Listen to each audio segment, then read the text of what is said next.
Hello guys, I hope कि previous lecture देखने के बाद आप एकदम मस्त झकास एंड बिंदास होंगे। और मैं उम्मीद करता हूं कि आप सभी ने प्रीवियस लेक्चर्स देख लिए होंगे। जिसने नहीं देखे जरूर देखें, बहुत ज़्यादा इंटरेस्टिंग है, मज़ा आने वाला है। उसी मज़े के साथ और इंटरेस्ट के साथ बढ़ते हैं अपने लेक्चर की तरफ।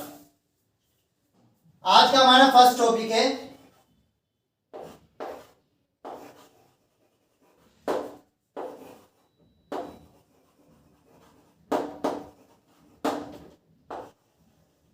Plant breeding. देखो, प्लांट ब्रीडिंग का मतलब क्या होता है। देखो, plant breeding is a process of manipulation of plant species. इसका मतलब ये है कि प्लांट स्पीसीज को मैनिपुलेट करने वाली टेक्निक को क्या बोलते हैं। मैनिपुलेट मतलब चेंज करने वाली टेक्निक को क्या बोलते हैं, प्लांट ब्रीडिंग। जिससे हम अच्छी क्वालिटी का प्लांट बनाने में सक्षम होंगे, इसे बोलते हैं प्लांट ब्रीडिंग। ठीक है, देखो, plant breeding is a process a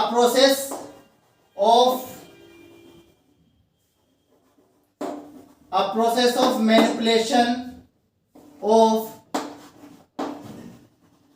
plant species, a process of manipulation of plant species to create or produce desirable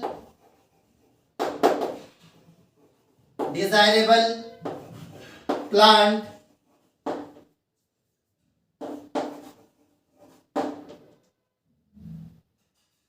that increase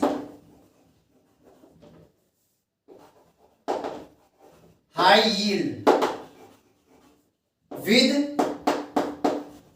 disease resistant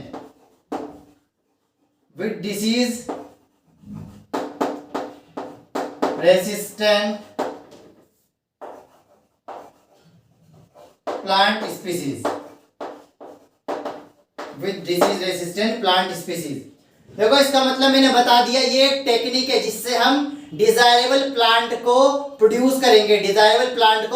produce करेंगे जो डिसीज से रेसिस्टेंट होगा, यानी कि कोई भी बैक्टीरिया, फंगस, वायरस उसे अफेक्ट नहीं कर पाएगा। ये प्लांट ब्रीडिंग का सबसे बड़ा बेनिफिट है, सबसे बड़ा फायदा है। अब देखो, प्लांट ब्रीडिंग के क्या क्या स्टेप्स होते हैं, प्लांट ब्रीडिंग कैसे करते हैं, उसके बारे में बात करेंगे। ठीक है, देखो, यहां पे मैं लिख देता हूं एक लाइन छोटी सी। यहां पे प्लांट ब्रीडिंग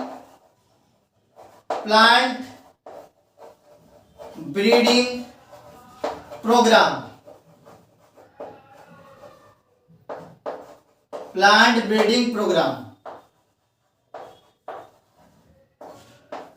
ब्रीडिंग प्रोग्राम के अंदर स्टेप्स होते हैं। प्लांट ब्रीडिंग प्रोग्राम के अंदर स्टेप्स होते हैं जिससे हम प्लांट ब्रीडिंग करेंगे। वो कौन कौन से स्टेप्स होते हैं उसकी बात करेंगे। ठीक है, देखो, steps of plant breeding,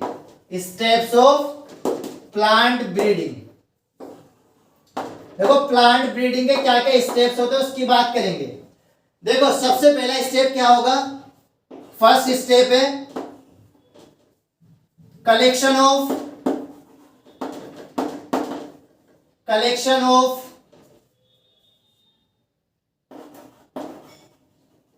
plant and seed, collection of plant and seeds having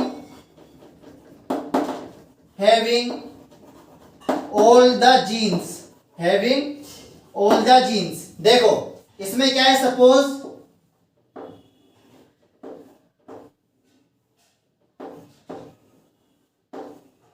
मैंने क्या लिखा, कलेक्शन ऑफ प्लांट और सीड को कलेक्ट करना है जिसके अंदर सारे के सारे जीन। अभी सारे जीन्स हम कुछ नहीं देखेंगे, डिजायरेबल को नहीं देखेंगे। सबसे पहले हम कलेक्ट करेंगे उन प्लांट को, सीड्स को, जिनके अंदर सारे के सारे जीन्स अवेलेबल होंगे। ठीक है, देखो, ये रहा एक और ये रहा प्लांट।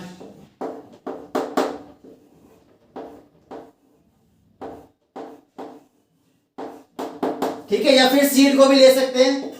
सपोज ये सीड बना दिया मैंने। ठीक है, ये प्लांट्स और ये है सीड। ठीक है, अभी मैंने प्लांट और सीड को कलेक्ट कर लिया, इनके अंदर क्या है, जीन्स है, इनमें क्या है, इनमें क्या है, jeans,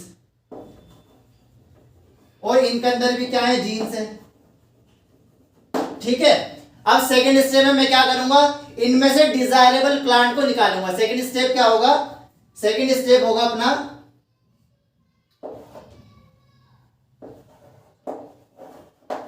selection and evolution of desirable plant, desirable plant और सीड। ठीक है, डिजायरेबल प्लांट और सीड्स को मैं इसके अंदर से कलेक्ट करूंगा। ये सारे के सारे देखो, अभी इसमें पता नहीं है कौन डिजायरेबल है। अब देखो इसमें से मैंने क्या किया, सपोज ये डिजायरेबल है, ये वाला डिजायरेबल है और ये डिजायरेबल है। ठीक है, ये डिजायरेबल है और ये डिजायरेबल है।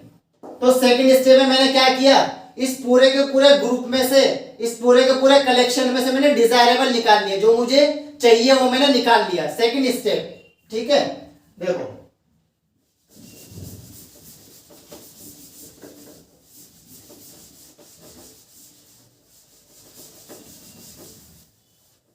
सेकंड स्टेप में मैंने क्या किया है,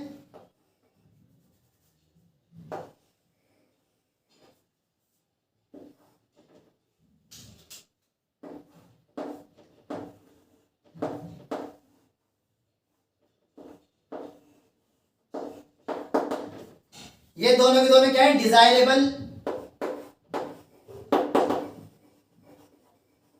डिजायरेबल सीड एंड प्लांट। ये क्या है, डिजायरेबल सीड और प्लांट मैंने क्या क्या निकाल लिया। ठीक है, सबसे पहले मैंने क्या किया, कलेक्शन ऑफ प्लांट और seeds having all the genes. पहले वाले स्टेप में सारे के सारे जीन्स हैं। अब उसमें से मैंने क्या किया, डिजायरेबल को निकाल लिया, डिजायरेबल प्लांट को निकाल लिया और डिजायरेबल सीड को निकाल लिया, जिसके अंदर डिजायरेबल जीन है। जैसे जीन्स मुझे चाहिए प्रोडक्शन को इंक्रीज करने के लिए, वैसे जीन्स इनके पास अवेलेबल है। समझ आ गया। देखो सेकंड स्टेप हो गया।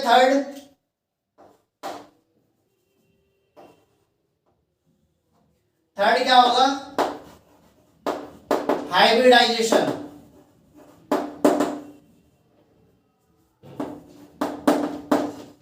विद सिलेक्टेड स्पीसीज, जो क्या है हमारे पास, सीड एंड प्लांट। अब देखो डिजायरेबल निकालने के बाद मैं क्या करूंगा, इनका हाइब्रिडाइजेशन कराऊंगा। क्या कराऊंगा, हाइब्रिडाइजेशन। क्या कराया मैंने, अब इनका क्या करूंगा, हाइब्रिडाइजेशन। देखो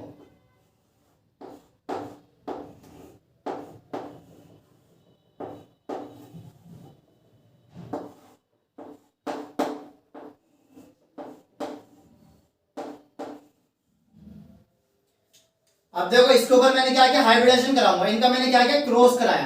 क्रॉस का मतलब यहां पे क्या है, इनका मैंने क्या करा दिया, पोलिनेशन करा दिया। ठीक है, यहां पे हाइब्रिडाइजेशन करा दिया, क्रॉस करा दिया, पोलिनेशन करा दिया। अब यहां पे पोलिनेशन होने के बाद क्या होगा, न्यू जनरेशन बनेगी। क्या बनेगी, पोलिनेशन के बाद क्या होगा, न्यू जनरेशन वाले प्लांट बनेंगे, यानी कि इनके प्रोजेनी बनेंगे। अब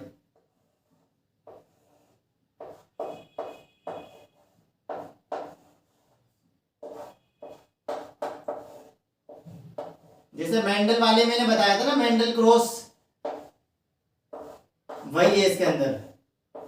ठीक है, ये क्या बन गया मेरे पास, ये प्रोजेनी।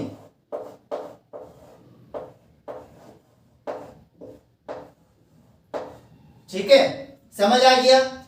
सेकंड स्टेप और ये थर्ड स्टेप मैंने क्या करा दिया, हाइब्रिडेशन करा दिया। अब हाइब्रिडेशन कराने के बाद यहां पे मैंने पोलिनेशन कराया। पोलिनेशन कराने के बाद क्या होगा, फ्रूट, सीड, फिर सीड को मैं क्या करूंगा, जमीन में बोने के बाद क्या होगा, ग्रो करेंगे प्लांट्स। देखो ये प्लांट ग्रो कर गए। ठीक है, यानी कि ये पेरेंट्स है और ये इनके प्रोजेनी है। ठीक है, ये प्रोजेनी है। अब इन प्रोजेनी में से मैं क्या करूंगा, उसे सिलेक्ट करूंगा जिसकी क्वालिटी अच्छी होगी। ठीक है, जैसे मेंडल ने किया था ना, मेंडल ने 3:1 निकाला था, उसके बाद 2:1। ठीक है, 3:1 के अंदर क्या था, डिजायरेबल क्वालिटी थी, जो टॉल प्लांट था उसमें क्वालिटी ज्यादा है और जो ड्वार्फ प्लांट है उसमें क्वालिटी कम है। तो यहाँ पे भी ऐसा ही होगा, यहाँ पे क्या होगा, कुछ टॉल होंगे कुछ ड्वार्फ होंगे। तो टॉल वाले की क्वालिटी ज्यादा है और मुझे कैसा चाहिए, टॉल वाला प्लांट चाहिए। सपोज एग्जांपल के लिए बोल रहा हूं कि मुझे टॉल वाला प्लांट चाहिए। ये देखो ये टॉल वाला प्लांट है,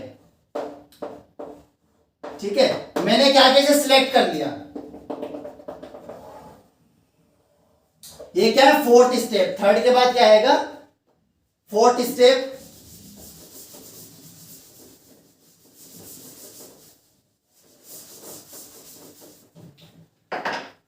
देखो फोर्थ स्टेप में मैंने क्या किया है, फोर्थ स्टेप में सिलेक्शन ऑफ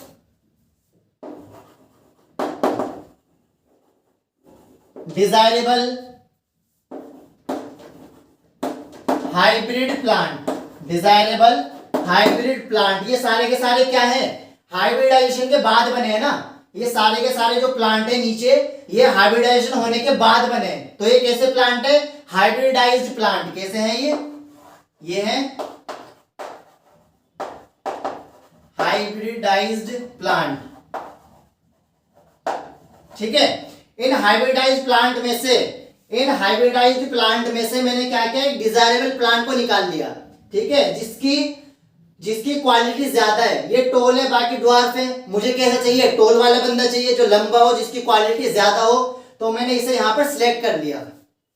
यहां पे मैंने क्या किया, इसे सिलेक्ट कर लिया।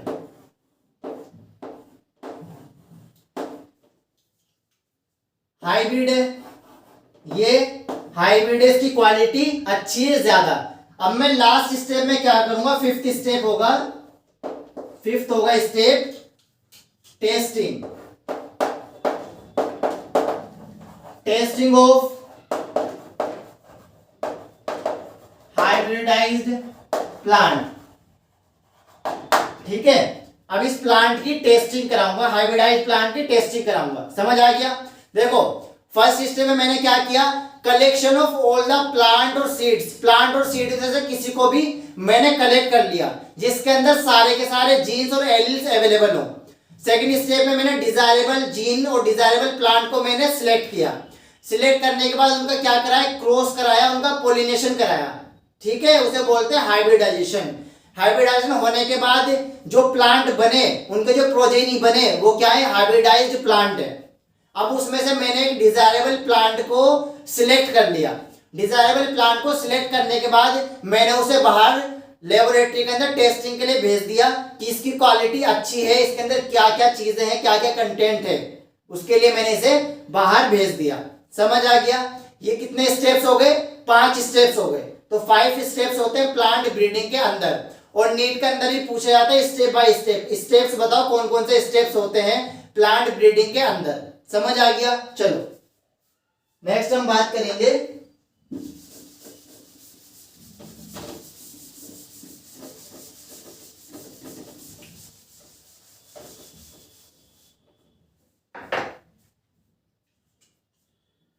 प्लांट ब्रीडिंग के बाद आता है ग्रीन रिवॉल्यूशन।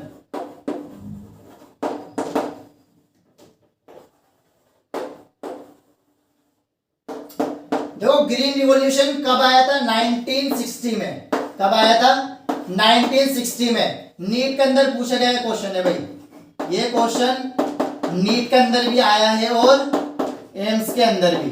नीट और एम्स दोनों के अंदर पूछा गया क्वेश्चन है कि ग्रीन रिवॉल्यूशन कब आया था, 1960, 1950, 1860, इस तरह से 4 ऑप्शंस दिए थे। तो कौन सा करेक्ट है, 1960 के अंदर ग्रीन रिवॉल्यूशन आया था। अब देखो ग्रीन रिवॉल्यूशन आने का क्या रीजन है। 1960 से पहले कंटिन्यूअस पॉपुलेशन इंक्रीज हो रही थी। पॉपुलेशन कंटिन्यू इंक्रीज होने की वजह से that food was not enough to feed. उस टाइम पे जो फूड अवेलेबल था, व्हीट, राइस, जो भी क्वांटिटी है उस टाइम पे जो अवेलेबल थी वो सफिशिएंट नहीं थी। पॉपुलेशन के हिसाब से वो क्वांटिटी कम थी, यानी कि भुखमरी वाला आलम आ गया था उस टाइम पे, ठीक है। भुखमरी आ गई थी बहुत ज्यादा। तो क्या आया था 1960 में, ग्रीन रिवॉल्यूशन। ग्रीन रिवॉल्यूशन से क्या हुआ, हम कम टाइम में ज्यादा प्रोडक्शन को इंक्रीज कर सकते हैं। कम टाइम में ज्यादा प्रोडक्शन को इंक्रीज करना क्या कहलाता है? ग्रीन रिवॉल्यूशन कहलाता है। कितनी प्रोडक्टिविटी इंक्रीज हुई थी? 3 टाइम्स, 3 गुना प्रोडक्टिविटी इंक्रीज हो गई थी। किसकी वजह से? ग्रीन रिवॉल्यूशन की वजह से। ग्रीन रिवॉल्यूशन की वजह से जितना प्रोडक्शन था उस टाइम पे, जितना फूड अवेलेबल था उसका 3 गुना हो गया था, इसलिए से बोलते हैं ग्रीन रिवॉल्यूशन। समझ आ गया? भूखमरी को बिल्कुल इसने खत्म कर दिया था। कब आई थी ये? 1960 के अंदर। समझ आ गया? चलो इसके बारे में लिख लेते हैं अब। इसमें लिखेंगे before 1960 continuous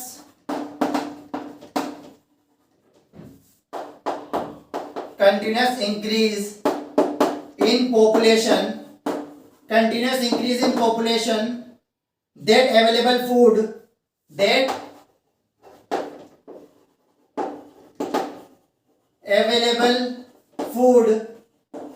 was not enough to feed। ठीक है, उस टाइम पे जो फूड अवेलेबल था वो इनफ नहीं था फीड करने के लिए, यानी कि खाने के लिए उस टाइम पे वो फूड इनफ नहीं था, उनकी क्वांटिटी इतनी ज्यादा नहीं थी कि सबको खाना दिया जा सके। समझ आ गया? उस टाइम पे आया था ग्रीन रिवॉल्यूशन। ग्रीन रिवॉल्यूशन ने क्या किया? 3 times increase the production of food. ठीक है, फूड की प्रोडक्शन को 3 गुना इंक्रीज कर दिया था।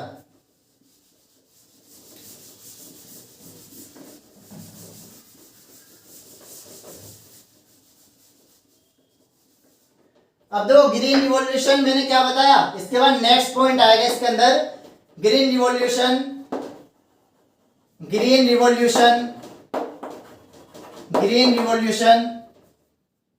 Is depend on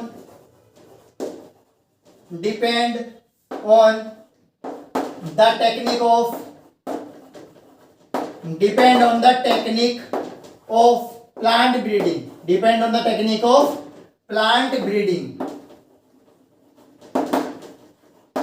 green revolution क्या है? ग्रीन रिवॉल्यूशन कुछ नहीं है, सिर्फ एक टेक्निक है। कौन सी? प्लांट ब्रीडिंग की। जो इससे पहले मैंने प्लांट ब्रीडिंग वाले स्टेप्स बताए ना, वो सारे के सारे किसमें किए गए थे? ग्रीन रिवॉल्यूशन में किए गए थे। ग्रीन रिवॉल्यूशन में पहले जो प्लांट उस टाइम पे अवेलेबल था, सपोज व्हीट और राइस का मेरे पास सीड है, तो सीड को पहले मैंने कलेक्ट करूंगा। कलेक्ट करने के बाद उसमें डिजायरेबल सीड जिसके अंदर क्वालिटी ज्यादा होगी, जिसके अंदर प्रोटीन का कंटेंट ज्यादा होगा, कार्बोहाइड्रेट ज्यादा होगा, वो आयरन रिच कंटेंट ज्यादा होगा, उसे मैंने निकाल लिया। अब उस सीड को निकालने के बाद मैं ग्रो कराऊंगा। ग्रो कराने के बाद जो प्लांट होगा उसकी क्वालिटी कैसी होगी? अच्छी होगी। ठीक है, उसकी प्रोडक्शन अच्छी होगी, वो स्पीड से प्रोड्यूस करेगा, क्वांटिटी ज्यादा होगी उस टाइम पर। तो वो किसमें किया गया था? ग्रीन रिवॉल्यूशन के अंदर किया गया था। यानी कि ग्रीन रिवॉल्यूशन के अंदर कौन से स्टेप्स फॉलो किए गए थे? प्लांट ब्रीडिंग के स्टेप्स फॉलो किए गए थे ग्रीन रिवॉल्यूशन के अंदर।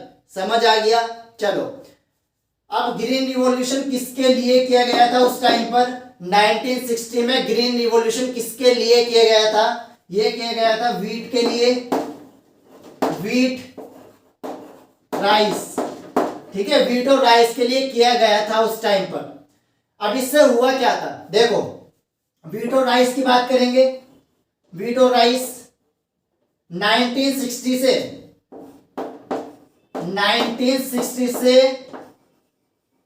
2000 तक, 1960 से 2000 तक व्हीट की क्वांटिटी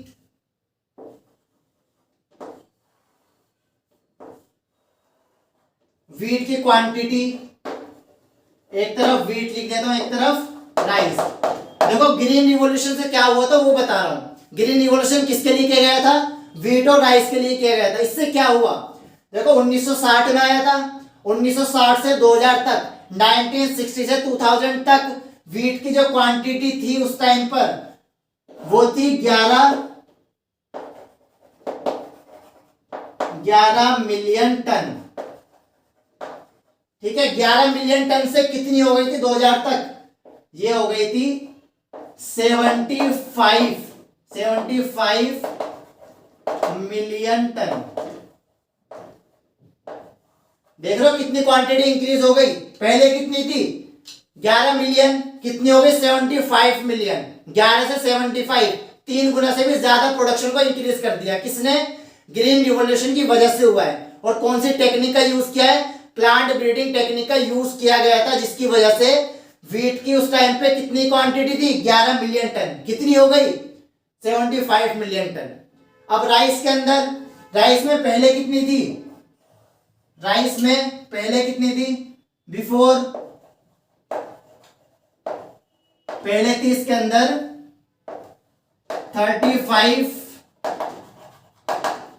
35 मिलियन टन। आफ्टर, बाद में कितनी हो गई, आफ्टर हो गई 89.5 मिलियन टन, मिलियन टन। ठीक है। और ये नीट के अंदर पूछा गया क्वेश्चन है। कहां पूछा है ये क्वेश्चन नीट के अंदर भी आया है और एम्स के अंदर भी, नीट और एम्स दोनों के अंदर। इस वाले चैप्टर को ना हल्के में मत लेना, इस वाले चैप्टर से बहुत सारे क्वेश्चन पूछे जाते हैं नीट के अंदर। पहला मैंने क्या बताया, ग्रीन रिवॉल्यूशन कब आया था 1960 के अंदर, और दूसरा मैंने बताया कितनी प्रोडक्शन को इंक्रीज कर दिया था 1960 से 2000 तक। वीट की क्वांटिटी कितनी इंक्रीज हो गई थी 11 मिलियन से 75 मिलियन टन,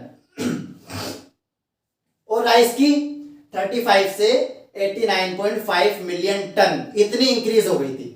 तो ये पूछा जाता है नीट के अंदर, कितनी इंक्रीज हुई वीट की 11 से 75 मिलियन टन और राइस की 35 से 89.5 मिलियन टन।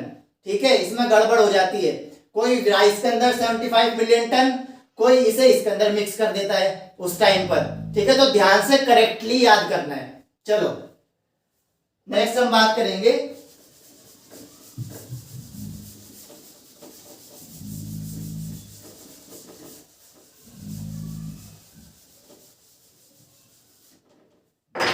इसके बाद हम बात करेंगे next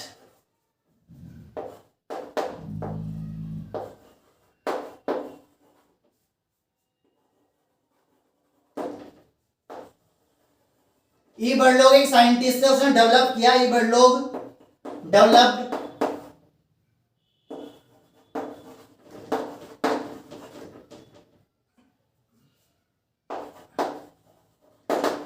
various semi dwarf varieties,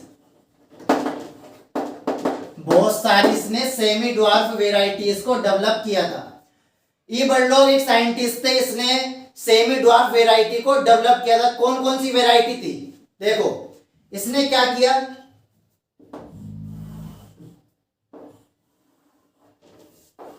wheat और राइस। वीट की सेमी ड्वार्फ वेराइटी कौन सी थी, फर्स्ट सोनालिका, सेकेंड कल्याण सोना, सोनालिका और कल्याण सोना। और राइस की थी जया एंड रत्ना। ठीक है, ये भी नीट के अंदर पूछा गया। कहां पूछा है भाई, ये भी देखो, ये भी नीट और एम्स का पूछा गया क्वेश्चन है। ठीक है, नीट और एम्स में पूछा गया क्वेश्चन है ये भी, कि जो वीट की सेमी ड्वार्फ वेराइटी, इसमें दो क्वेश्चन बनेंगे। सबसे पहले सेमी ड्वार्फ वेराइटी किसने डेवलप की थी, ई बर्डलॉग ने। दूसरा, वीट की सेमी ड्वार्फ वेराइटी कौन सी होती है, सोनालिका, कल्याण सोना। और राइस की होती है जया और रत्ना, यहाँ पे मिक्स कर देते हैं। ठीक है, वीट वाले में कोई लगा देता है जया रत्ना, कोई राइस वाले में लगा देगा सोनालिका, कल्याण सोना। तो अच्छे से इसे याद करना है, नीट में और एम्स में पूछा गया क्वेश्चन है। ठीक है, चलो इसके बाद next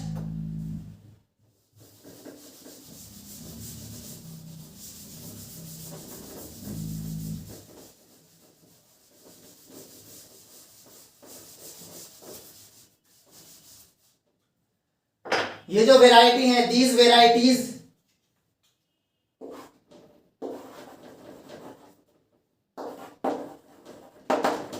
these varieties was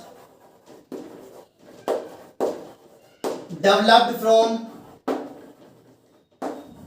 IR8. IR8 developed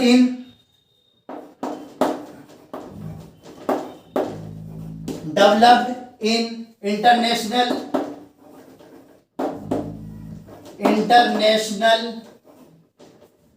institute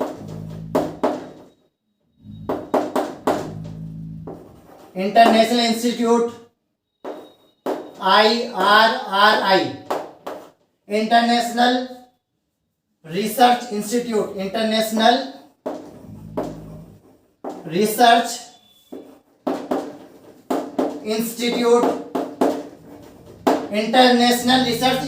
के अंदर जो वेराइटीज है, यहाँ पे जो मैंने वेराइटीज लिखी हैं वो डेवलप्ड कहाँ पे हुई थी? डेवलप्ड फ्रॉम, किससे डेवलप हुई थी? IR8 से। IR8 से डेवलप हुई थी, एक वेराइटी है उससे इसे डेवलप किया गया था। और कहां पर डेवलप हुई थी? वो हुई थी इंटरनेशनल रिसर्च इंस्टीट्यूट IRRI। इसके आगे आता है इन ताइचुंग नेटिव फर्स्ट। ठीक है, ये नाम है, बस नाम इसी तरह से याद करने हैं कि जो वेराइटीज हैं यहाँ पर ईबर्ड लोग ने जो वेराइटी सेमीडोर वेराइटी डेवलप की थी वो किससे डेवलप हुई थी? IR8 से डेवलप हुई थी। और कहां पर डेवलप हुई थी? वो हुई थी international research institute IRRI Taichung native first के अंदर डेवलप हुई थी। ठीक है, इसी तरह से याद करना है। अजीब से नाम है बट याद हो जाएंगे, बार बार रिपीटेडली पढ़ोगे तो याद हो जाएंगे। और ये भी यहाँ पर नीट में पूछा जाता है कि जो वेराइटीज हैं वो किससे डेवलप हुई थी? IR8। कहां पर हुई थी? IRRI ताइचुंग नेटिव फर्स्ट के अंदर। ठीक है, चलो नेक्स्ट हम बात करेंगे शुगर केन।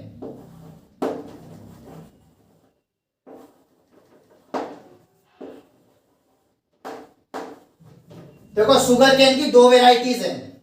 शुगर केन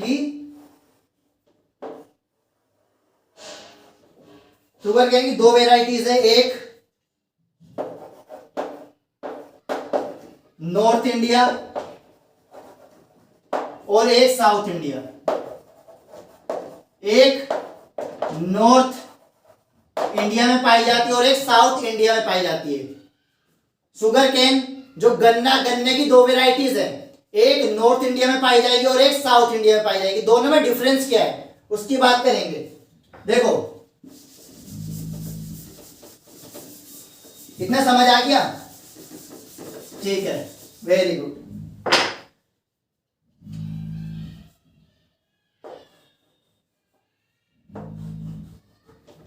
जो नॉर्थ में पाया जाएगा यहां पे लिख देता हूं फिर भी मैं, नॉर्थ और ये साउथ। ठीक है, जो नॉर्थ इंडिया में पाया जाएगा उस गन्ने का नाम क्या होगा?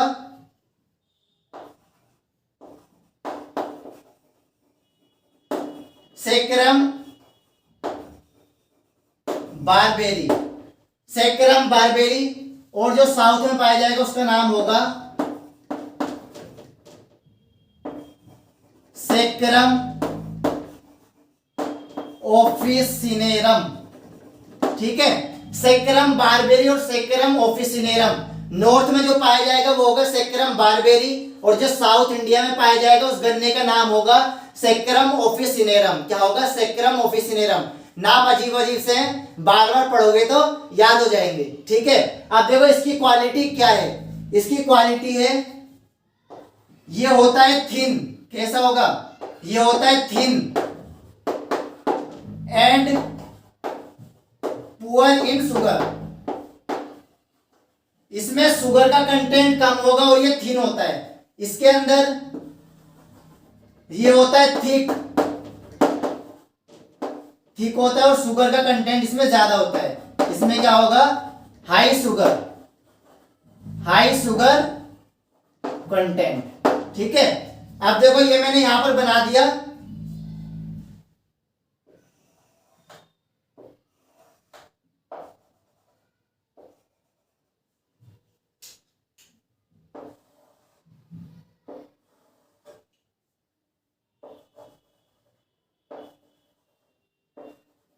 ठीक है, ये कैसा है, ये थिक है, कैसा है ये थिक, और शुगर का कंटेंट भी इसमें ज्यादा है। और ये कैसा है, ये है पतला दुबला सा, ठीक है। यहाँ पर सेक्रम बारबरी थिन है, पतला है, और यहाँ पर शुगर का कंटेंट भी कम है।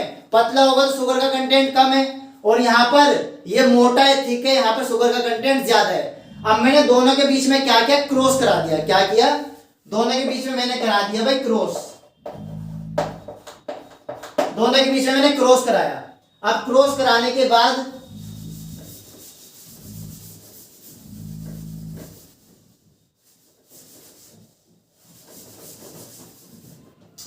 क्रॉस कराने के बाद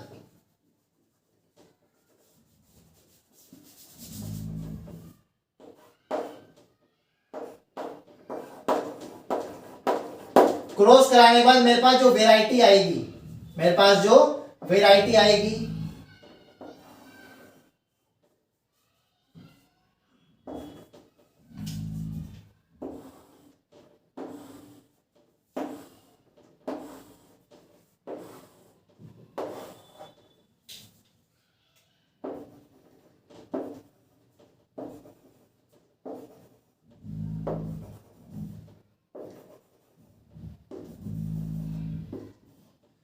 इनके अंदर क्या होगा, ये थिक है, ये सारे के सारे क्या है थिक, और ये भी क्या है थिक।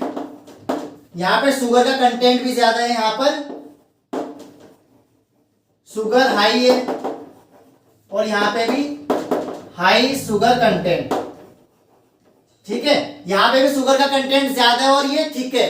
क्रॉस कराने के बाद क्या होगा, क्रॉस कराने के बाद जो थिन है, जो शुगर केन थिन वाला है वो यहाँ पर नहीं आएगा। हमें जो क्वालिटी चाहिए, क्या चाहिए, देखो नॉर्थ इंडिया के अंदर जो शुगर केन गन्ने की खेती हो रही है, वहां पर पतले दुबले से गन्ने वहां पे पतले दुबले से गन्ने, और वहां पर शुगर का कंटेंट भी कम है। लेकिन वहां वाले बंदे को क्या चाहिए, शुगर का कंटेंट ज्यादा होना चाहिए।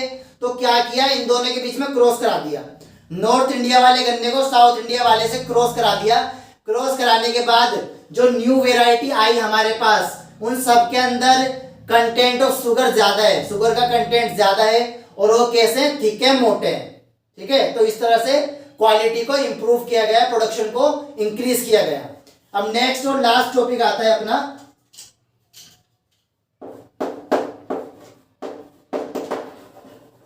मिलेट्स। बुलेट में समझ लेना, ठीक है, मिलेट्स।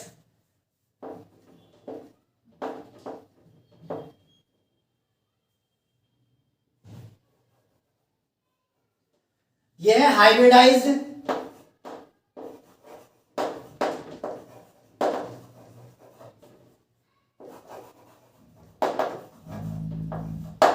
ठीक है। जब मेज का हाइब्रिडाइजेशन कराया गया, यानी कि मेज को सक्सेसफुली जब क्रॉस कराया गया तो एक क्वालिटी निकली अच्छी, जिसे बोलते हैं ज्वार एंड बाजरा, ठीक है। जब मेज को आपस में हाइब्रिडाइज कराया गया उसे क्या बोलते हैं, मिलेट्स बोलते हैं। और मिलेट्स में क्या क्या आता है, मिलेट्स में आता है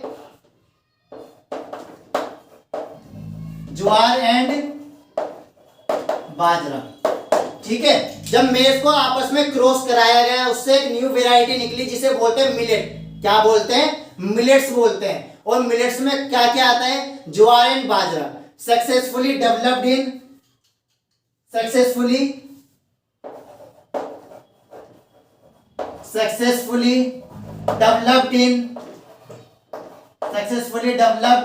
इंडिया। इंडिया के अंदर सक्सेसफुली डेवलप्ड होने वाली जो वेराइटी है वो है मिलेट्स। किससे बनाया गया था, मेज को आपस में क्रॉस कराने के बाद मिलेट्स को बनाया गया। और मिलेट्स में क्या क्या आता है, ज्वार एंड बाजरा। समझ आ गया। तो आई होप कि आप सभी को आज का टॉपिक इंटरेस्टिंग लगे होंगे, मजा आया होगा। मिलते हैं अपने नेक्स्ट लेक्चर में। All the best and God bless you. ठीक है, एक बात और सुनना, देखो जो वेराइटी मैंने यहां पर बताई है मिलेट्स किससे बनाई थी, कौन कौन से स्टेप्स थे, जो मैंने स्टेप्स प्लांट ब्रीडिंग के अंदर बताए ना, कलेक्शन करना, सिलेक्ट करना, हाइब्रिडाइज करना, उसके बाद टेस्टिंग के लिए भेज देना, वो सारे के सारे स्टेप्स बिल्कुल सेम टू सेम यहां पर है। ठीक है, जो फर्स्ट वाले मैंने बताया ना कलेक्शन करना, उसमें एक वर्ड आता है जर्म प्लाज्म कलेक्शन। क्या आता है, जर्म प्लाज्म कलेक्शन वो मैं नेक्स्ट लेक्चर में बताऊंगा। आज के लिए इतना सफिशिएंट है, मिलते हैं अपने नेक्स्ट लेक्चर में। All the best and God bless you.